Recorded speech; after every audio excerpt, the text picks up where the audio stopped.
Hi everyone. आज हम लोग एसवीएम का सॉल्व न्यूमेरिकल देखेंगे। एक न्यूमेरिकल हमने लिया हुआ है, उसे देखेंगे। सॉल्यूशन है उसका पूरा हमारे पास। देखते हैं कैसे सॉल्व करते हैं। एक ये हमारे पास न्यूमेरिकल है जिसमें कुछ डेटा पॉइंट्स गिवन है हमारे। ये पॉजिटिव लेबल डेटा पॉइंट्स हैं। 3 1 -3, 1 6, 1 और 6, -1। और ये हैं नेगेटिव लेबल्ड डेटा पॉइंट्स 10, 01, 0, -1 और -1, 0। तो इसमें हमें फाइंड करना है इस इक्वेशन के through y equal to WX+B by using support factor machine where W is the weight factor and B is the bias. ठीक है, तो हम लोग अभी सबसे पहले देखते हैं इसका सॉल्यूशन। तो इसमें सबसे पहले क्या है कि सपोर्ट वेक्टर मशीन के लिए हमें क्या है कि देखो, ये हमारे पास जो है दो गिवन डेटा पॉइंट्स थे। जैसे उसमें क्वेश्चन पहले गिवन था, ये पॉजिटिव के हैं और ये नेगेटिव के हैं। तो ये ऐसे हम अलग अलग सेपरेट कर लेते हैं।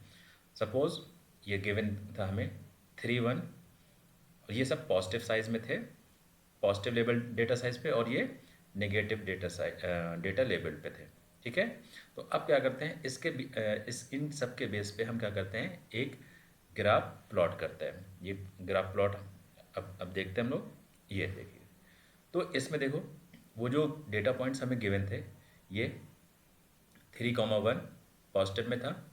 ठीक है, और ये 6, 1 और ये नेगेटिव में 3, -1 और ये नेगेटिव में 6, -1। और ये था 0, 1, 0, -1 और 0, 1 और 0, -1। जो ये दो डेटा पॉइंट्स थे, ये देखो इस तरह के हमारे कुछ पॉइंट्स बने। जो एक इस ब्लू लाइन से हमने, ब्लू डॉट से हमने क्या किया, आइडेंटिफाई किया हुआ है, और दूसरा हमने ऑरेंज कलर से हमने इसे बाइफरकेट कर रखा है। ठीक है, तो अब देखो ये दो अलग अलग सेट बन गए। एक ये सेट बन रहा है और एक ये सेट बन रहा है। अब सपोर्ट वेक्टर मशीन में क्या है कि एक हम हाइपर लाइन या हाइपर प्लेन ड्रॉ करेंगे जो इन दोनों लाइन को क्या करे, क्लियरली डिफाइन, वो क्या क्लियरली क्या करे, सेपरेट कर दे। ठीक है, तो इसके लिए हमारा क्या है, इसके लिए हमारे पास क्या है, दो डेटा पॉइंट्स आ गए। पहला ये 0, 1, और देखिए दूसरे के जो सपोर्ट वेक्टर्स हमारे हो गए, पहला सपोर्ट वेक्टर है 0, 1 हो गया, और इसका दोनों क्लोजेस हैं। तो पहला क्या हुआ 1, 3 और दूसरा -1, 3। ठीक है, या 3, 1 कह सकते हो, और 3, -1। तो ये हमारे दो सपोर्ट वेक्टर हुए जो हम अगली स्लाइड पे देखेंगे।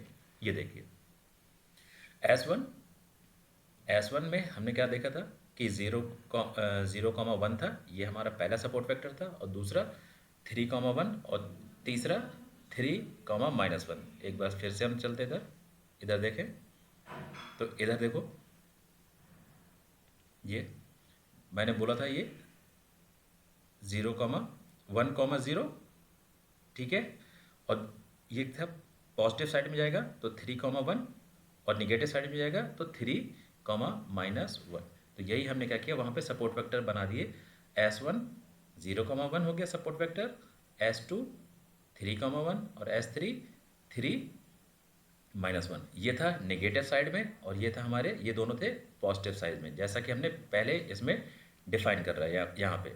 ये हमारा क्या था, क्वेश्चन में भी गिवन था कि ये हमारा पॉजिटिव लेबल डेटा था और ये नेगेटिव लेबल डेटा था। तो यहाँ पे हमने देखो डिफाइन कर रखा है, ब्लू को प्लस में और ऑरेंज को नेगेटिव में। ठीक है, ये हमारे सपोर्ट वेक्टर्स हो गए S1, S2 और S3। ठीक है, अब इन्हीं तीनों पर ही हमें क्या करना होगा, सारी हमारी जो मैथ है इन्हीं तीनों पे ही लगेगी। ठीक, अब चलते हैं। Each vector is augmented with 1 बायस। ठीक है, अब देखो यहाँ पे क्या हुआ, पहला हमारा जो सपोर्ट वेक्टर था S1, 1, 0। अब इसमें हमें करना क्या होगा, 1, 0 में देखिए हम वर्टिकली ही लिखते चले आ रहे हैं, थोड़ा आसान हो जाएगा समझने में। S1 क्या है, 1, 0 था, जो हमने यहाँ से डेटा पॉइंट्स निकाले थे, ये वाले सपोर्ट वेक्टर्स। अब देखो 1, 0 में हमें क्या करना होगा, एक हमें बायस ऐड करना होगा। बायस हमने क्या किया, यहाँ पे देखिए 1 को हमने ऐड कर दिया, तो अब ये क्या हो गया, 3 वैल्यूज का हो गया। 1, 0 ये हमारा गिवन था। ठीक, और ये क्या है हमारा ये हमने ऐड किया, ये होगी बैस इनपुट या बैस वैल्यू। सिमिलरली इसी तरह से जो हमारे S2 और S3 था, इसमें भी हम क्या करेंगे, वैल्यूज़ को ऐड करते जाएंगे। किसे, बायस वैल्यू हमेशा 1 ही ऐड करते हैं। 3, 1 था, अब देखिए इसमें भी हमने 1 ऐड कर दिया, तो क्या हुआ 3, 1, 1। ठीक है, S2 का भी हो गया। और S3 में क्या था 3, -1, तो हमने भी इसमें क्या किया 1 ऐड कर दिया ये वाला, तो इसमें क्या हुआ 3, -1 और कॉमा 1। ठीक है, अब इसमें हम अप्लाई करेंगे फॉर्मूला। देखिए हमारा फॉर्मूला है W bar equal to summation of I, alpha I और एस आई। एस आई क्या है, एस आई हमारा क्या है सपोर्ट वेक्टर। ठीक है, और अल्फा जो है हमारा क्या होगा, ये कोएफिशिएंट है जो हमारा होगा। ठीक है, और आई क्या है, आई का मतलब है कि जितने हमारे नंबर ऑफ क्या होंगे, जितने नंबर ऑफ हमारे सपोर्ट वेक्टर्स हैं। ठीक है, तो यहाँ पर हमारे सपोर्ट वेक्टर 3 थे, S1, S2 और S3। ठीक है, तो अब देखो सबसे पहले क्या हुआ, हम इसे ओपन करते हैं। ठीक, तो अब देखो जब ओपन किया तो इसे अगर ओपन करेंगे तो क्या होगा, alpha 1 S1 plus alpha 2 S2 plus alpha 3 S3। अगर हम नॉर्मल इसे ओपन कर रहे हैं पहले, तो हमारे पास क्या वैल्यू आएगी, अल्फा 1 S1। अभी आप इसे भूल जाओ। ठीक है, alpha 1 S1 plus alpha 2 S2 plus alpha 3 S3। ठीक है, ये इक्वेशन हमारे यहाँ तक है।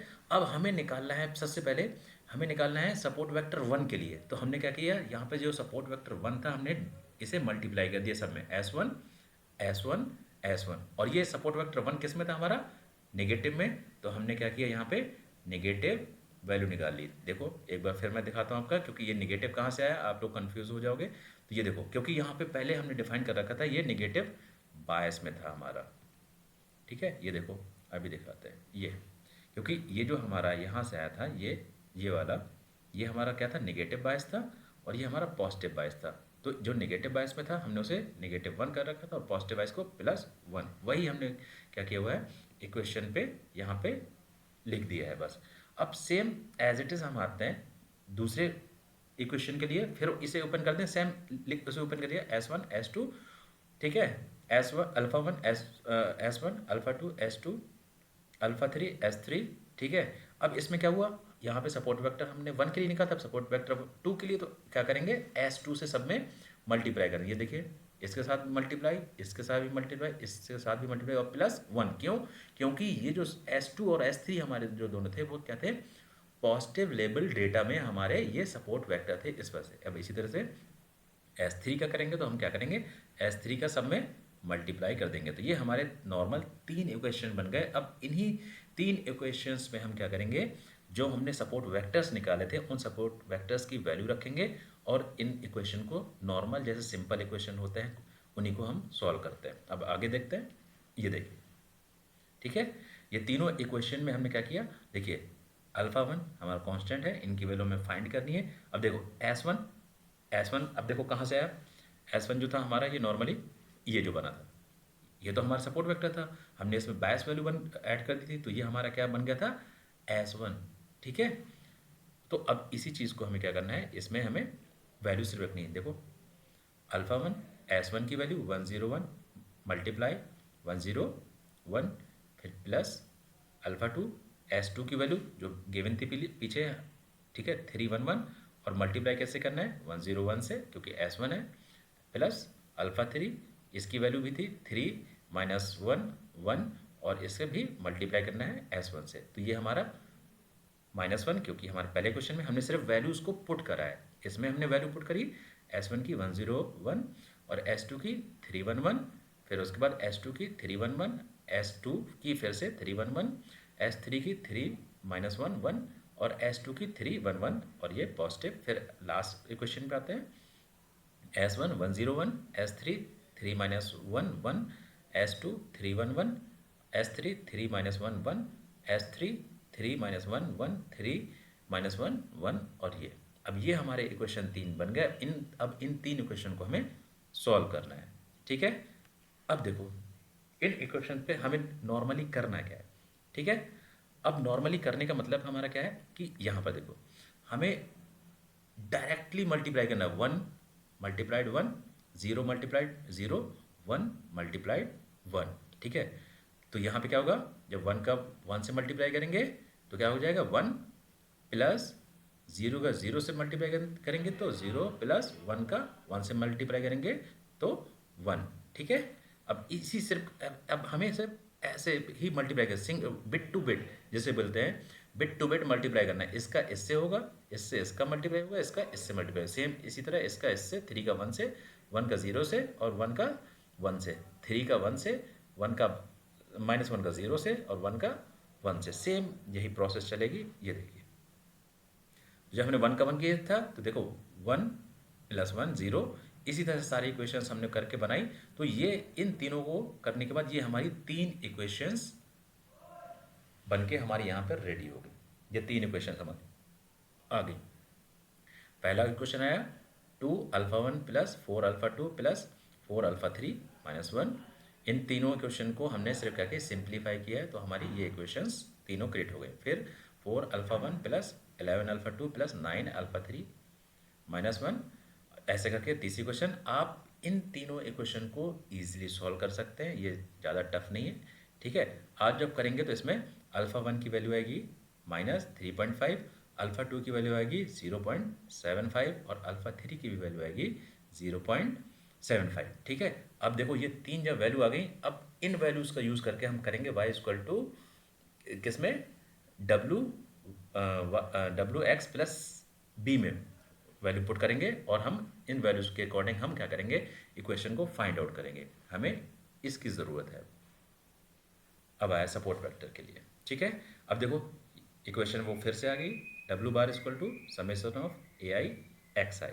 ठीक है, तो अब यहाँ पे हमारी क्या हुई, अल्फ़ा वन की वैल्यू आ गई। अगर हम इसे ओपन करते हैं, ठीक है, तो अल्फ़ा वन की वैल्यू आ गई -1, और S1 प्लस अल्फ़ा टू, और ये अल्फ़ा टू के साथ साथ हमारी किसकी होगी, S2 की, प्लस अल्फ़ा थ्री और S3। ठीक है, ये तीन हो गई। अब इसमें भी सेम वही है, आप इसका इससे मल्टीप्लाई करेंगे, इसका इससे मल्टीप्लाई करेंगे, इसका इससे मल्टीप्लाई करेंगे। ठीक है, तो आप जब इन तीनों को मल्टीप्लाई करके ऐड करेंगे तो हमारा ये आंसर आएगा 1 0 -2। ठीक है, अब देखो इनिशियल की दो वैल्यू हमारी उसमें क्या थी, सबसे पहले हमारी जो इनिशियल की दो वैल्यू थी वो हमारी क्या थी, वैल्यूज थी, और लास्ट की वैल्यू हमारी क्या थी, बायस वैल्यू थी। ठीक है, तो अब यहाँ पे हमने क्या किया, यहाँ पे देखो इस वैल्यू से हमें कंपेयर करना है, y equal to W X plus B, और ये लास्ट वैल्यू क्या होगी हमारी, p वैल्यू होगी क्योंकि ये बायस है, और ये क्या होगी w इक्वल टू 1,0, ये हमारा हो गया वेट, ये वेट हो गया। ठीक है, ये वेट हो गया, और ये हो गया 22। तो अब देखो हमारे 10 ये आ गया, और b इक्वल टू 0 आ गया, b इक्वल टू -2 आ गया। तो अब हमें ये हो गया कि जो हमारा जो ये हो गया b, मतलब कि इसकी जो हाइपर लाइन की वैल्यू होगी हमारी, ठीक, या ऑफसेट है हमारा, वो ये बताता है कि जो भी हमारी लाइन जाएगी वो 2 से होते हुए ही जाएगी। ये जो नंबर बताता है b इक्वल टू माइनस में हो या प्लस में, वो ये डिफाइन करता है कि जो भी हमारी लाइन जाएगी वो 2 से होगी। यहाँ पे अगर 3 होता तो वो जाता 3 से जाती है, 1 होता तो 1 से जाती। ठीक है, और 1 0 का मतलब क्या होता है कि ये जो भी लाइन जाएगी वो क्या कर जाएगी, हमारी वर्टिकल में जाएगी। अगर यहाँ पे क्या होता, अभी देखो 1 0 है तो ये वर्टिकल है, अगर क्या होता है 0 1 होता तो ये क्या होता, हॉरिजेंटल लाइन ड्रॉ होती, और क्या होता है अगर यहाँ पे 1 1 होता तो 45 डिग्री पे हम लाइन को ड्रॉ करते हैं। अब इसका हम देखते हैं, एक आगे ग्राफ भी हमने प्लॉट कर रखा है। ये देखिए, ये हमारे डेटा पॉइंट्स थे, ये 4 डेटा पॉइंट्स थे।